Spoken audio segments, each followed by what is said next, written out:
Good evening, laddies, lasses, and lassos, and welcome to the click. You smell absolutely astounding today. And don't let anyone else tell you otherwise. Did you know that you cannot spell trauma without mwah?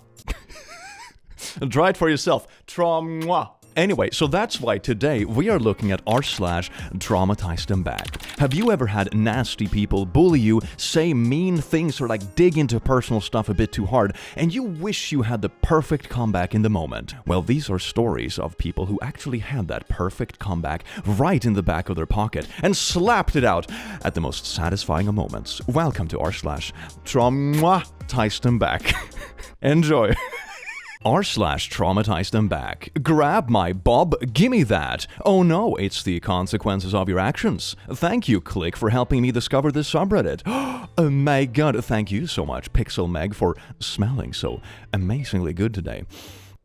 Context. I am a busty, heavily female-presenting person, so I have a lot of problems that come with that. I've also had a total of 15 cups of coffee over 30-ish years of my life. Oh, so very low caffeine resistance, I guess. Well, one day, I had a Red Bull in my system and no motivation to be nice anymore. So along comes the future therapist customer and grabs my bob and casually starts walking away.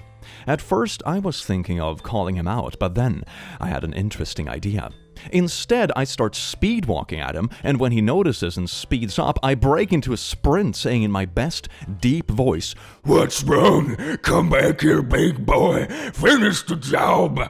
I have never put the fear of God into someone so fast. I do feel a bit bad that he almost got run over by a bicycle. But hey, hopefully he learned, if you're not ready to go the whole way, don't touch. I feel like this kind of stuff is so beautiful with people that are too touchy or a bit bully or teasy and that kind of stuff. If we just set the standard that the world is full of social landmines, maybe they will actually learn and stop. Or even if they don't learn, they just think it's too much of a risk for their own ego and or safety that they just don't do it anymore. This is amazing. Hell yeah, this is the vigilantism that we need. I did something similar when catcalled from a car. The guy driving, not the catcaller, thought it was the funniest thing and deliberately did not make the light. So his buddy tried to melt into the seat as I got closer and closer, asking at top volume why he didn't want to suck my pee-pee. You start it, I finish it. Oh. Also, why are all these losers so scared when people actually respond to their harassment? Yeah, I've noticed that too. Isn't it absolutely beautiful when someone's like, "Hey girl, you with that ass," and you approach them and be like, "You want to check for yourself?" And all of a sudden they don't know what to do. They're like, oh, I didn't expect this to go further. I thought, no. Oh my god, I'm so uncomfortable now when it's turned on me, because I was a little poo-poo after all. If there is one thing I've learned in life, it's that bullies and these kind of people are really cowardly. I remember I've had a couple of instances when I had bullies in school, and usually when you just confronted them once, they kind of backed down.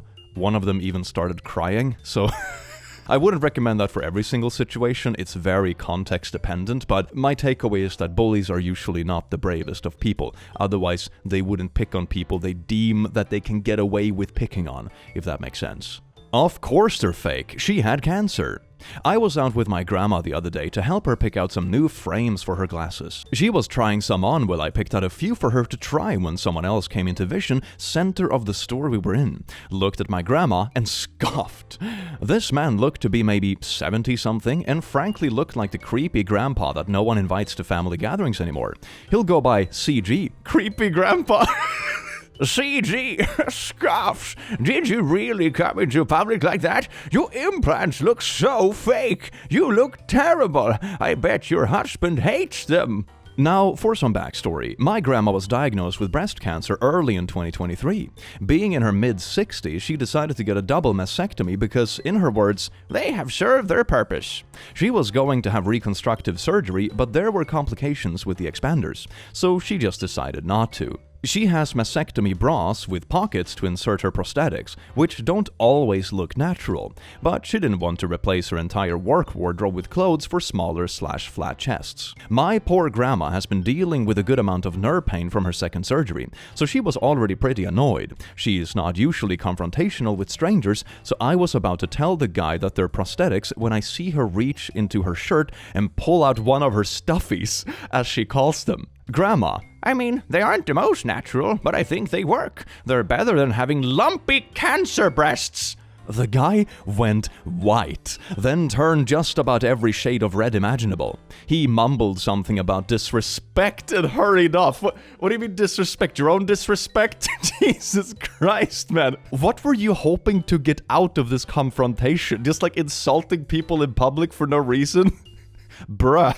My grandma just pulled out the other prosthetic, plopped both into her purse, and continued trying on glasses. Since this vision center was pretty secluded, no one else saw except the optometrist and tech, both men. We all had a good laugh about it after my grandma picked out some frames she liked. She was declared cancer-free after her first surgery, so yay! Woo!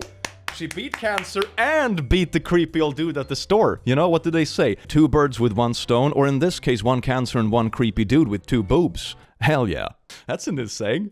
I think I can crown that. That's pretty good. The parents kick OP for coming out, later asked to move in when they lost the house. So this is from r/mi the butthole. I, 29F, was pretty much disowned by my entire family when I came out at 18. My parents gave me 5 minutes to grab my things before shutting me outside. Oh my god, they literally locked the door behind you. It's not even like a move-out process where like, you have to be out of here in 3 months. They literally just tossed you out on the curb. Like, literally. That is insane. I remember telling them that there was no way I could live on my own, that I was their kid and they should want to love and support me. My father told me that I made this bed for myself by choosing my lifestyle, so I should grow up and learn to lay in it. Okay, one thing I've always found so mind-blowing about this is that have they ever thought about this in reverse? Like, did the dad ever choose to be straight? Unless maybe they're bi in the closet. That is like one running theory regarding this, of course, but probably not. But it's so wild. It seems like they have so little empathy that they can't just reverse that very simple thing and be like, oh, did I choose this? No, probably not. Then did this other random person choose it? Also probably not. Yeah.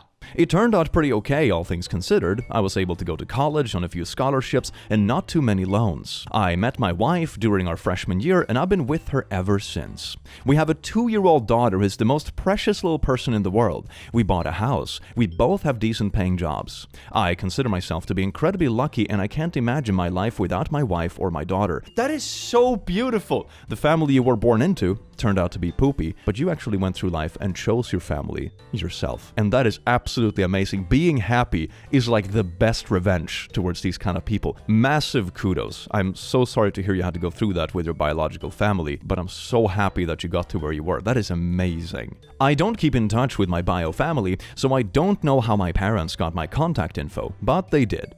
My mom sent me a message detailing the financial issues they were going through. They kick you out when you're a teenager, and then they reach out when they have financial issues, not to reconnect or bond or apologize, but when they need something. Oh, I mean, it's pretty much in character, I suppose. They had to sell the house I grew up in and they moved to some apartments. At the end of the message, my mom asked me if I would be willing to help them out for a little while by letting them stay with me. Oh gee, you know your raging homophobic parents that literally kicked you out when you were a teenager and you have had no contact with for 10 years and you've made your own family. Yeah, they're gonna stay with you now while they're in trouble? Not even like apologize or... Oh my god, okay, nice. I didn't respond to the message. I just planned on pretending like I never saw it. But then I got a call the other day, and as soon as I answered it, I realized my dad was on the other line. He told me the same thing my mom did and that they needed help. I said, that really sucks. I hope you figure it out.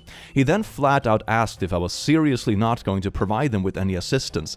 Oh, so they should provide you with housing, but you're entitled to, like, throw out your teenager just because they're gay. Holy oh my god, the irony is staggering. I asked why he wanted my help, and he told me I should want to support my parents the way they supported me growing up. I replied saying that maybe if their support of me hadn't ended the moment I told them I was a lesbian, I would be willing to help them. But unfortunately, they made their bed themselves so they can lay in it too. I hung up on him, and later he left a voicemail calling me selfish and cruel for using their financial struggles to prove a point. No, I don't think they're trying to prove a point at all. I think it's more about you only reaching out to the child you abandoned the moment you need something from them in terms of financial aid or housing. That is incredibly ironic, and it shows that the only times you want contact with your child is when you can get something out of the relation. For God's sake, you weren't even there for them as a teenager. Like, coming out can be scary enough as it is. And people like you prove why it is scary to come out, because you never know who might react this way. It is absolutely wild. And the fact that you think your child owes you for that is even more insane. Like, oh my god. Imagine if they actually did invite them to stay with them during this troublesome time. Would these parents still go around and have like snide comments about the gay relationship and how two moms can't possibly raise a child and that kind of stuff? Are they gonna keep going with these opinions, or have they actually changed but never apologized for it? Like, it's... What? No, of course you would. God, no. Maybe it's cruel, I don't know. Edit, I send my mom an email with a bunch of links to soup kitchens, food pantries, housing assistance, etc. And then I blocked both her and my dad.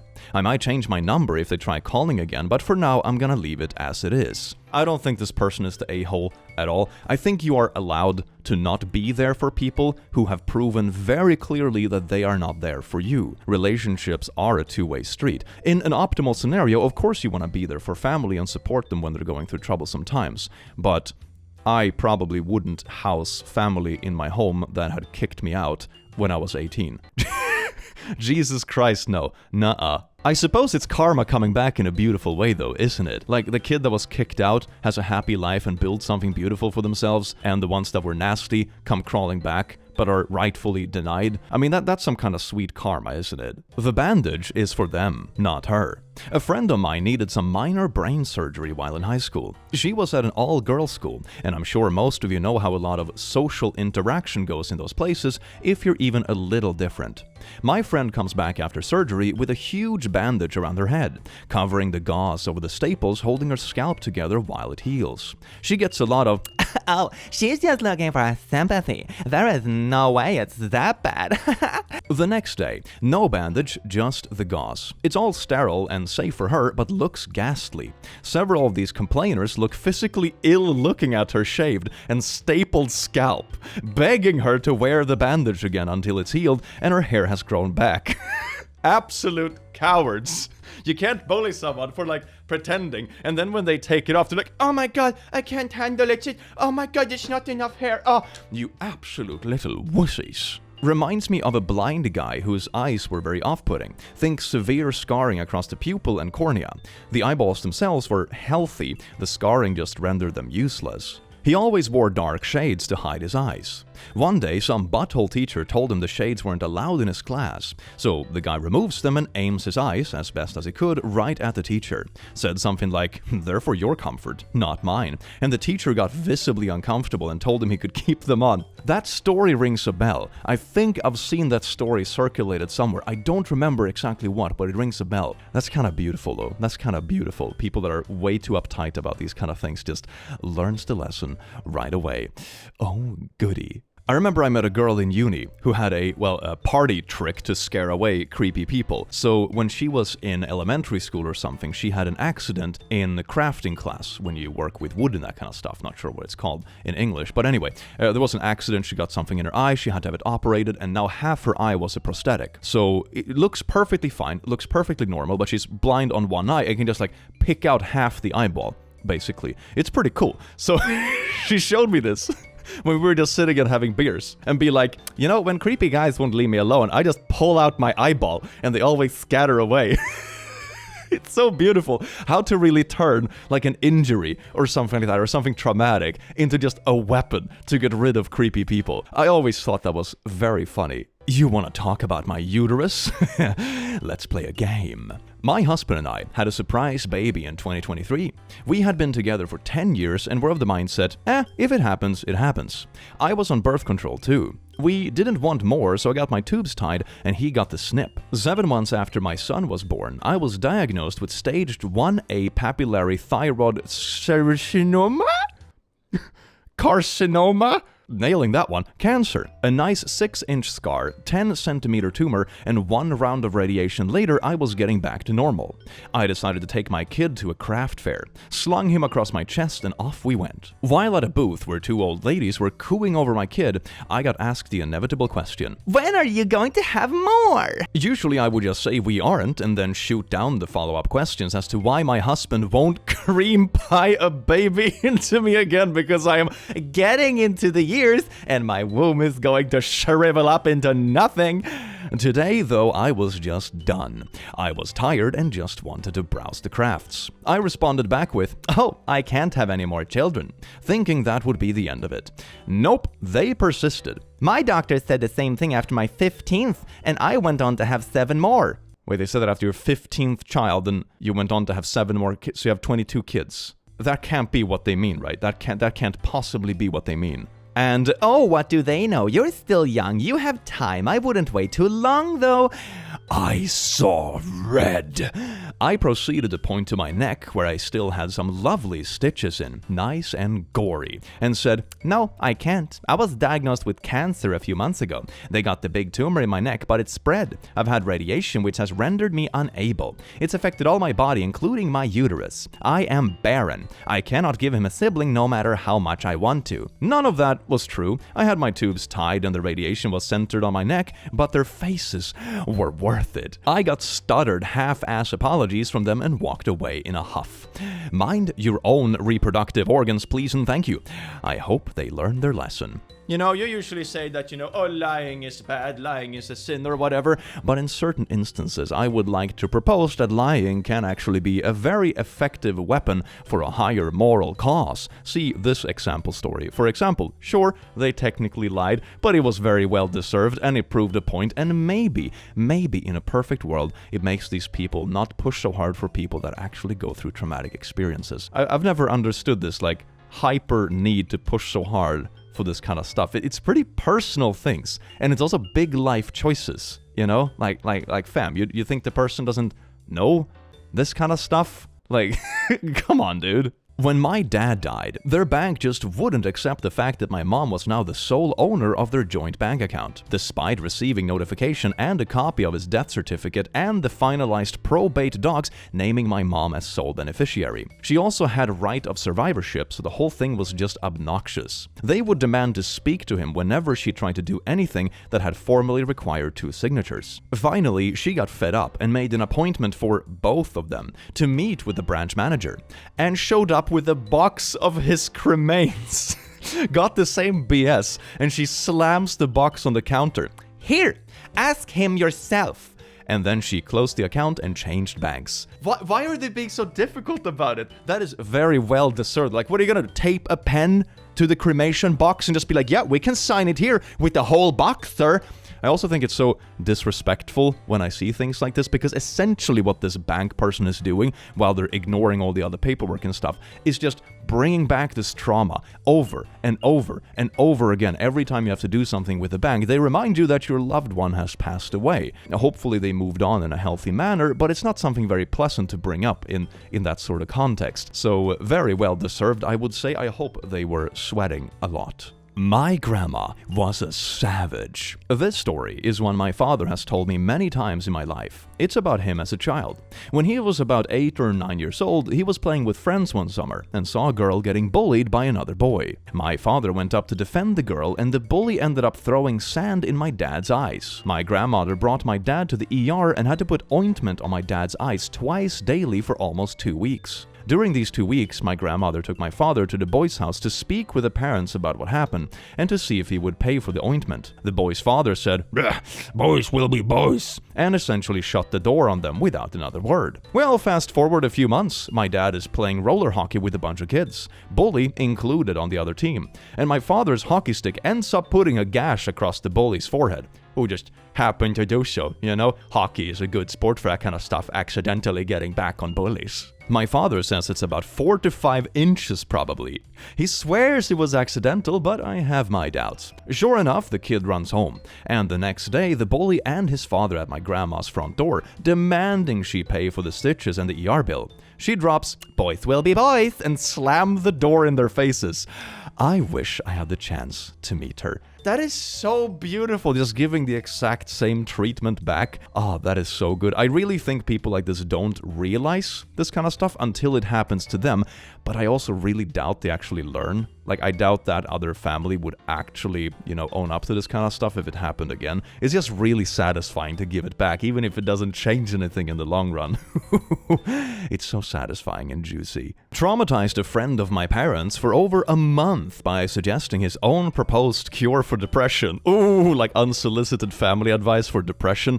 I just know this is gonna get juicy. My parents know a guy who is the generic, insufferable, misogynistic gross man with little regard for others. But they keep him around because he's married their friend, a very sweet woman, and they go everywhere together. Let's call him Gordon. Many years ago, I was probably still a minor, it was my dad's birthday, and Gordon was around being his usual gross self. By this point in the night, he had already commented on my sister's bobs in front of her, so I was pissed, to say the least. At this point, he starts talking about a friend of my mom, let's call her Mary, who was not present. Mary was going through terrible depression and tobacco addiction, and she was a very sweet lady otherwise. This guy starts saying, "You know what Mary needs to feel better? She needs some good pee-pee. When she gets some good pee-pee, she will feel way better."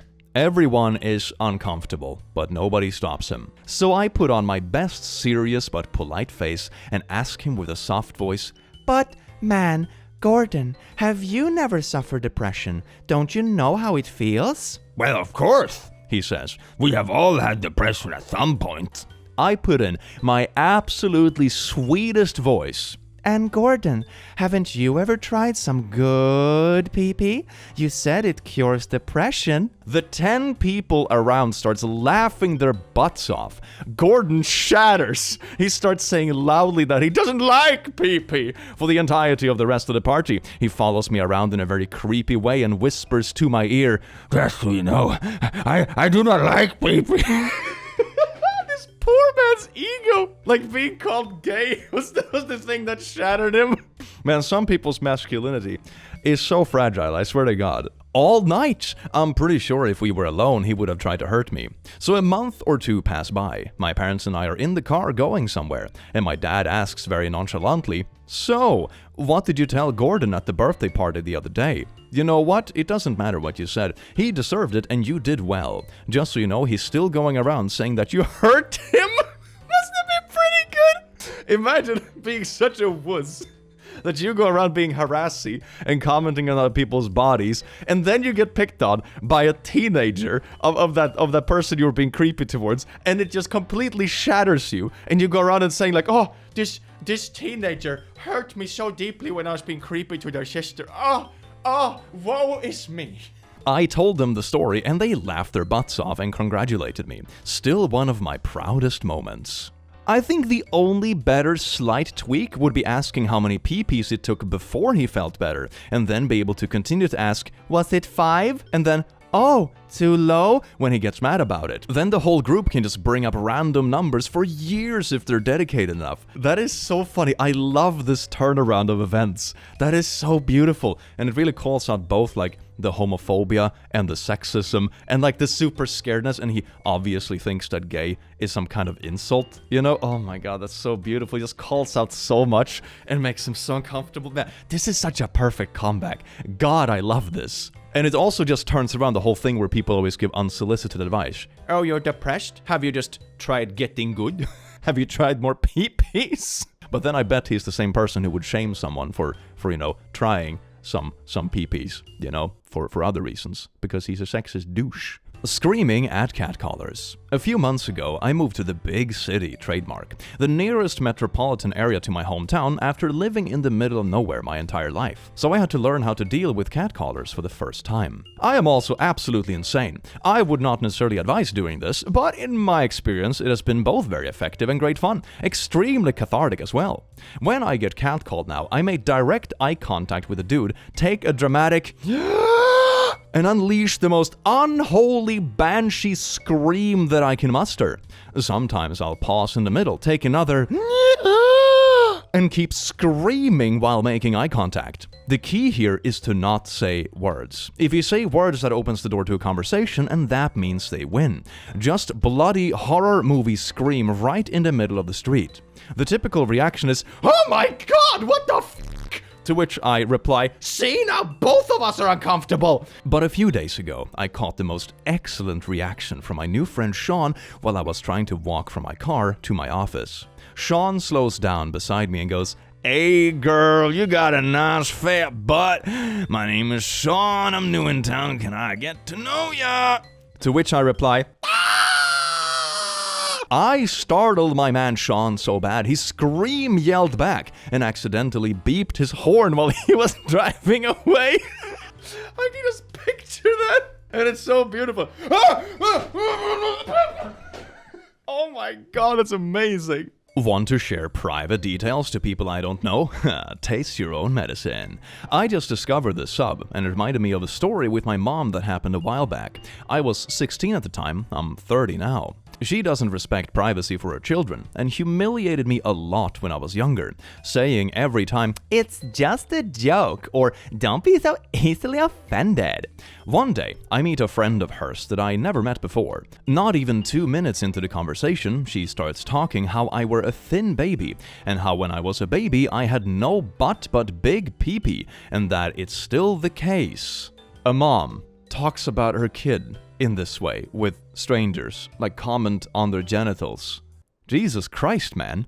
She also laughingly compared me to a Q-tip with my thin body and large head. Keep in mind, I was a teenager and self-conscious of my way too thin body type, which is due to serious genetic disease, but we didn't know that at the time. And even if it's not a genetic disease, that is still like so freaking yikes, and teenagers are notorious for being thin. Like, because you grow fast throughout those years and you struggle putting on all the weight and stuff and your metabolism is through the roof. Like, being thin as a teenager, it's pretty normal, you know? So, so I don't know, man. It's such a weird thing for a parent to do. Hey, I know you're going through your teenage years, everything is hormonal, you're probably insecure about your body, it's either too thin, or you're too thick for your comfort, or you have some kind of, body insecurities, or it's pimples, and you're trying to figure out your way, you're in that weird awkward time where you're like changing from a child to an adult, and everything is new and weird. Yeah, the last thing you need is like your parent telling you that something is wrong with your body. God damn. When I told her I don't want her to say stuff like that to a stranger, she told me he wasn't a stranger, but her friend. Ah yes, that makes it okay. Don't worry, honey, I'm just talking about your private parts to a friend. It's okay if they're friends. Mm-hmm. I responded he was a stranger to me. She said I was easily offended and never apologized. So a couple of weeks later, I introduced her to a friend of mine by saying, "This is my mom. She had a boob job after her second pregnancy because she thought her breasts were floppy." I said it was okay for me to say this because he wasn't a stranger, but my friend. Yeah, I was grounded after that. Worth it. 10 out of 10. Would do it again. P.S. I warned my friend beforehand and he was willing to do it. He wasn't a collateral damage. Oh, that's a super good addition. Hell yeah, that's beautiful. I love this comeback.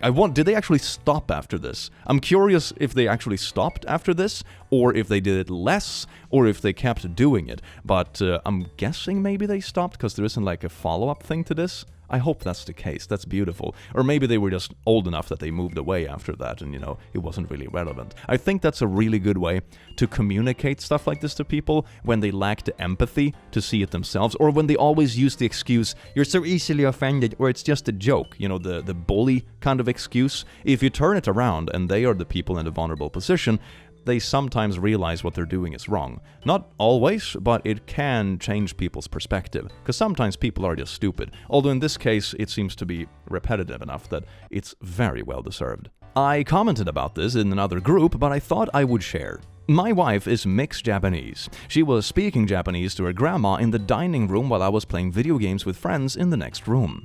The whitest dude in our group decided to go in there just to tell these women they were using certain words wrong and that their grammar was incorrect and they should be using wa instead of ga in a certain sentence. The remaining men in the living room took off our hats and wept for the loss of our friend. There is nothing we could have done. He was going to learn his lesson the hardest way. He came back in and quietly sat down with us after the trial by fire. We continued to play in silence for almost 15 to 20 minutes. I swear to God, the first thing this dude says to me in my house, with my lovely bride, her mother, and her grandmother still in the dining room is, I thought Asian women are supposed to submit to men. No! Oh my god! "Oh, rip Michael, September 2020. He was just really too goddarn stupid for his own good." I know all there is to know about Asian culture, okay? I watch anime every single day. This dude is just the personification of a walking fedora, I swear to God. Edit. I had forgotten, but my wife wanted me to add that usually she cooks dinner for my friends when they come over, and since grandma was there, she made authentic Japanese food. It was so good. And grandma gave Michael cut up hot dogs with chopsticks. Nobody said poo about it, and Michael ate his freaking hot dogs. No, they serve like the stuff you give like 6-year-old kids at the barbecue. Here's the super fancy Japanese food, all this stuff, and for Michael, here are your boiled hot dogs. Your stomach is huge! This was said to be my birch mother-in-law when I was about 7 months pregnant and on bed rest. She had her nose turned up and everything. Without missing a beat, I told her that at least I'm growing a whole human, but her huge stomach is from all the beer she guzzles and fast food she eats. You're looking 10 months pregnant. Are you growing a butt? As in a donkey. She shut the heck up and never commented on my stomach again. Best part, my husband cracked up and told her that's what you get since she has been a birch to me the whole relationship, and so did his sister and her husband, who had come to visit us. She looked like she wanted to burst into tears. She has not commented on my body ever since, and my daughter is about to be 11. My stomach is semi-flat now. Hers is still fat as heck. Who in their right mind actually goes out of the way to like fat shame a pregnant woman? That is absolutely wild. Don't make comments about people you do not know. Back when I was 18, I was just kicked out of my mom's house. She told me to never get a hold of her. I was dead to her basically, and I also never really had my dad in my life. Well, I moved some counties over with my then boyfriend. I was at work one day on a smoke break, so I was standing outside the building I worked at vaping. An older couple are trying to get in, and I hold the door for them to try to be as nice as possible, and they both stop and see my vape and my bright pink hair and go, "Oh dear, if I were you, I would stop that. You have parents who love you and care for you." I say, "Stop, what?" They say, "Smoking and dyeing your hair. Your poor parents must be so sad for how you look. God doesn't like those things either." There is a chapter in the Bible about hair dyes and vaping. Okay, anyway, when I blurted, "I don't have parents, they're dead," they gasped and scurried into the building like Satan himself was burning their buttholes. Long story short, don't mention people having family. You don't know what people are going through. They probably thought I also killed my parents because for some reason where I love facial piercings and dyed hair means that you're evil and worship Satan for some reason. Have a great day. I mean, Satan seems like a vibe compared to this stuff. Just let people dye their hair if they want to. Not everything is a cardinal sin. But there's something to be said about assuming family stuff that I have never liked. I remember I had this in German class, for example, and it's always very weird to have the assignment where you're like, hey, draw and talk in this language to practice about mom, dad, and all this kind of stuff around family, and not everyone has like that sort of family situations, and bringing that up in those contexts so nonchalantly, like this should be the norm that everyone has, kind of rubs it in the wrong way. I've never liked tasks like that in school at all. It assumes something very nonchalantly that not everyone has. And that kind of stings, yo. That kind of sucks. The friendly neighborhood cripple, trademark, is back with more! Just a quick recap if you're just tuning in. 50F, mid-chest paraplegic, power wheelchair, service dog, married. Today's tale goes back a few months. My husband is able-bodied. He can do almost anything he wants when he wants. He's pretty fit and worked in construction his whole life. Just setting this up for you. He pulled into a disabled parking bay and gets out of the van. Now, to get me out of the van in my wheelchair, he has to go to each side of the van from the outside, open the doors, unlatch my chair from the tie-downs that keep me in place, and then open the back hatch to lower the ramp. The van is not an obvious remodel. It looks like your typical minivan. At the time, we were waiting for the disabled license plates to come in the mail, so we had the temporary hanging tag on the rearview mirror. A woman sees him park and climb out. He stretches, then turns to open the door to start the process of unloading me and the doggo. Karen can't possibly mind her own business and marches over, yelling at my husband for parking in the disabled space. She's really getting into it, calling him horrible names and putting out her phone, ready to call the police. My husband is a very patient and very sarcastic man. The woman's rants come to an end, and in true Karen fashion, she smugly demands, What have you got to say for yourself? My husband assumes the spokesmodel revealing a price on the Price is Right post, the most sarcastic look on his face, jazz fingers and all, while the door opens to reveal me in my wheelchair with my service dog. Then he adds, Ta-fucking-da! And I add, surprise, it's a cripple! To add insult to injury, even Peggy, my service dog, got into it, adding her happy woof, woof, woof. She likes to feel included and will often share her point of view when asked. This time she volunteered it, and I was taken aback by her keen grasp of the situation and her eloquence on the subject. My husband stared at her, I stared at her, my dog stared at her. She turned around, got back in her car, and left. I guess she didn't need to do her shopping after all. There are many, many more stories, but after an awful week, I thought something we could all laugh at was a nice palate cleanser for what I'm hoping for is a better week ahead. That is such a funny story. And even you have the sign in the back of the car, right? And if someone is genuinely concerned about someone nabbing handicap spots, for example, because that can of course happen too. There can be Karens out there that go to handicap spot and snag them for people who would need them more, you know. So I suppose sometimes people might confront this kind of thing with good intentions in mind, but I don't think you start screaming, insulting, and threatening to call the cops the first thing you do. I guess you would probably ask like, hey, is this spot for you? I think that kind of stuff can probably backfire as well, but there are instances when I suppose it could be good intentions. This definitely isn't, and especially since you have the sign in the back window and everything, like... That is very well deserved. I do hope she thinks twice before making a scene about this kind of stuff again. That is so embarrassing. Sexist old dude. Me with husband. Walks into AC parts store. Old dude. Oh, how can I help you, sir? What does your shirt say? Begins to read it slowly, pointing his fingers at my chest as he reads along. The shirt says, a woman's place is on top. Old dude. A woman's place is in the home. Ah, laughs hysterically. My husband. That's funny, considering there seems to be more women than men working here. Old dude. Yeah, well, everyone has their opinions. So what can I get for you, sir? My husband. Oh, I don't know anything about this stuff. Ask my wife. Old guy gives me an awkward smile, and one of the women behind the counter laughed at him and helped me out instead. I'm used to being treated like this in my job field, but that was freaking hilarious. Oh, that is so uncomfortable and beautiful. So he's forced to just make business with the woman who he insulted and insinuated doesn't know anything about it, but she is in fact the expert.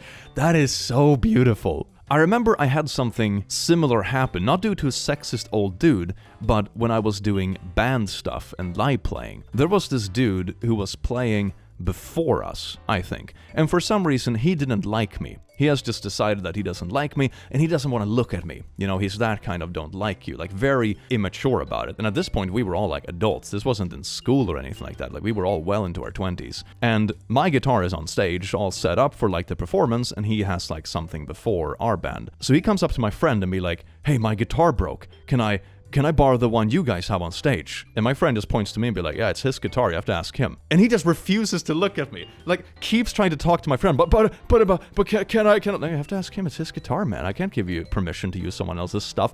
And it was like the weirdest thing ever, where he kept insisting on not looking at me and trying to get permission from my friend instead. It kind of reminds me of the situation where someone is forced to just look someone in the eye that they have decided to just ignore for some petty reason.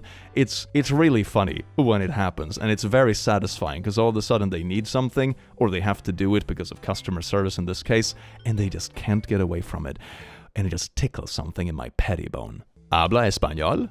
I just moved into my new home and the previous owners had all sorts of bold colors for each room. I didn't really know what I wanted for the house, so I figured I would do a neutral palette as a base and change it as I wanted later on. So I asked painters to essentially paint the whole house one color with the exceptions of the bathrooms. The painters were Hispanic and spoke Spanish to each other the entire day. One thing about me, I also speak Spanish fluently, but you would never be able to tell, and I don't really share that unless I see it's needed for communication. Anyway, I heard one guy complain the entire day about how the color I chose was boring, how he hated that I chose to do the entire house that way. A couple hours later, he would pick back up the criticizing as they went to paint a different room. I think he even made fun of my hair at one point. I thought it was funny at first, but then thought, okay, this is still going? So as they were leaving for the day, I made sure to say to them in Spanish, "Thanks for your work today, guys. What time should I expect you tomorrow?" They froze, and one guy dropped the can of paint he was holding. I must have embarrassed them so bad because they ran out of the house too quickly. They forgot their cell phones and had to come back for them 20 minutes later. Oh, that is so embarrassing. That is so beautiful. You know, I usually say that it's quite nice to speak multiple languages because you kind of have your secret language to use when you're, for example, traveling or out in public. But you shouldn't use it for evil. Use your power for good, because all of a sudden karma will peek around the corner and there's gonna be someone around who actually understands what you're saying. I've had this happen a few times in the past too, when I'm like at airports or traveling at some touristy location and, you know, I catch someone, for example, speaking German or Swedish or something, and they're, you know, talking shit about some staff or saying something rude or like loudly commenting about something, assuming no one understands them, and you're just sitting there like, oh, this is so cringe. Oh, no. Our supposed to takeaway is, languages are cool, languages are nice, don't misuse your power for evil. Suck it. Trigger warning for naughty harassment. I just read a post that reminded me of this. When I was around 12, a boy a few years older than me took a liking to me, in the stupid 90s way of boys will be boys. Ah, yes, indeed, the bully and the parents say, "He just likes you. That's why he's treating you like poo." What a good standard to set for people, y'all. I would see him when I was walking to and from school, when we were with our separate friends. He was around 15, big group of guys egging each other on, like to ask/demand/shout for naughty favors, while following us through the park near our houses. But please remember, I was 12. He was vile and disgusting. After a few weeks, he had started getting closer, trying to grope my friends and I. I went home crying and told my mom. Now, my mom was crazy, not always in a good way. First, she wanted to go find him herself, but I didn't want her to go to prison. She also demanded we fight whether we wanted to or not. So she told me what to do. The next time he started, "Shuck my pee-pee. Come on, shuck it, shuck it. Ha ha ha ha."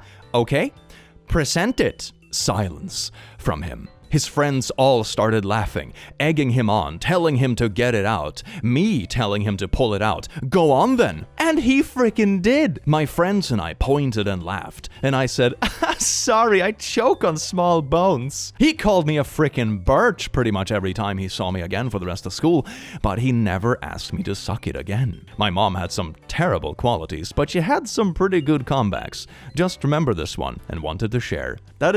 That's pretty funny. That's pretty funny. And then also, you know, that like the bullying that happens after this point, it's just because he's so salty. And like, you birch. You hurt my feelings just because I bullied you.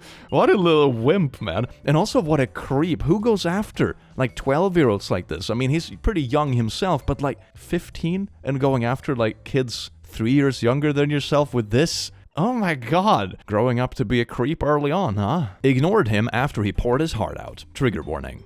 This is mildly petty, but whatever, it satisfied me. I was naughtily abused a lot until I was an adult. I really didn't think it was possible for anyone to want me as a non-naughty purpose. In early high school, this guy, Bob, around my age, wanted to go on a date with me, but only if I sent him nudes. I was grappling with it, but ultimately chose not to. He ghosted me and dated someone else immediately. Okay, well, good riddance, and good that you didn't do it. This kind of stuff is always nasty. And you know that the people asking for this kind of stuff and being pushy are not gonna be respectful about it. You know, they're gonna show their friends and do God knows what with those pictures. So never ever ever agree to this kind of stuff. Honestly, I was crushed. It sounds stupid, but it was like more evidence no one would ever want me in my stupid child brain. Anyways, as an adult, I'm doing well, for the most part. I am really attractive, have a lot going for me, etc. And he hit me up? I'm well in my 20s now. He said he apologized for being random, but he just was so depressed, anxious, whatever. I let him pour his guts out about how much of a loser he is in every facet of his life. For example, he makes horrible raps, and I listened without sharing anything. He was too self-absorbed to notice how little I shared. He apologized for how he treated me while also trying to booty call me. Indirectly, but I'm not a moron. Then I blocked him after I learned enough information. It was very satisfying. That's so weird. Like, imagine you creep on someone in high school, and then they are the one you choose to reach out to for like pity points and trauma dump on. That's really what? That is so weird. Must be really satisfying though. But my god, that's so... Some people, man, some people have no shame. Did you like what you saw? Your pee-pee picture? Yeah, monkeys. Can I talk to it? What do you mean, eyeballs? Exactly what I said. Yes, talk dirty to it. Hey, little guy. Oh no. He never recovered from that. Oh. Just got done playing Shock the Therapist for 2 hours. Glad that's done. Oh, did you win? No lie though, having a therapist say, wow, that's messed up, can be incredibly validating. Mine told me, I thought you were exaggerating when you said your mom was crazy. Teens usually do. Then I met her. Evidently, mom was the one who managed to creep her out, not me. So god darn validating. Helped me stop caring about mom's opinion. That it can be so valuable. Getting a third opinion can just make you not feel insane yourself. You know, it can be really hard when you're young as well. That is so satisfying. Stalk my daughters? I'll stalk you back. This was a few years ago, I think 2018, 19, pre-COVID-19 at any rate. I'm a bit fuzzy on ages, but I think my sister and I, F, were 30, 31 and 21, 22 respectively. But basically, we were followed by a strange man. We were on holiday at the time, and we left our mom in a pub to go grab a couple of cute things from a shop, and to go play with a local stray cat who lived at one of the squares. She has since then been adopted by a family. Aw, it even ends well for the cat, hell yeah. It's a place we've been going to since we were both babies, so we know our way around blindfolded and generally feel safe in the area we were in. On our walk back to the pub, we realized we were being followed by someone we did not know. He wasn't being subtle about it, so we walked a different way to try to throw him off before going back to our mom. As you may imagine, it was extremely alarming to us, particularly because we were in a foreign country. Our friend, who owned the pub, offered to call the police on the guy, since he was still obviously loitering around the corner. My mom had a different approach. My mom was a formidable woman who didn't take any nonsense and was fiercely protective of her daughters. If someone like a Karen tried to start an argument with her, as once happened on a flight, they would quickly regret it because she always won. She once quit her job after one too many insults from her boss, knowing her boss couldn't function without her and would come begging for her to come back. And she was right. Oh my god, having non-BS people in your corner and on your team is so validating and can be so valuable. That is beautiful. I already like this woman. So my mom decided to stalk the strange man back. My sister and I decided to follow along because it sounded intriguing. We watched as he tried to hide behind trees. It did not work, and eventually got so uncomfortable with my mom's relentless pursuit that he fled across the main road. And she pursued him even then until he was finally gone from our sights. TLDR, sister and I got stalked. My mom stalked him back and put the fear of her into him. Edit, I just wanted to say thank you for all the lovely things people have said about my mom. My sister and I have loved reading through them. Our mom passed away last year, which has been rather hard on the both of us. That is so sad. I hope you're going through it okay. But knowing that at least one of the stories of her chaotic goodness and general coolness has been shared with people, particularly this one, is a wonderful feeling even with the grief. That is beautiful in a way. She lives on through the deeds she did and the good things she did for her family.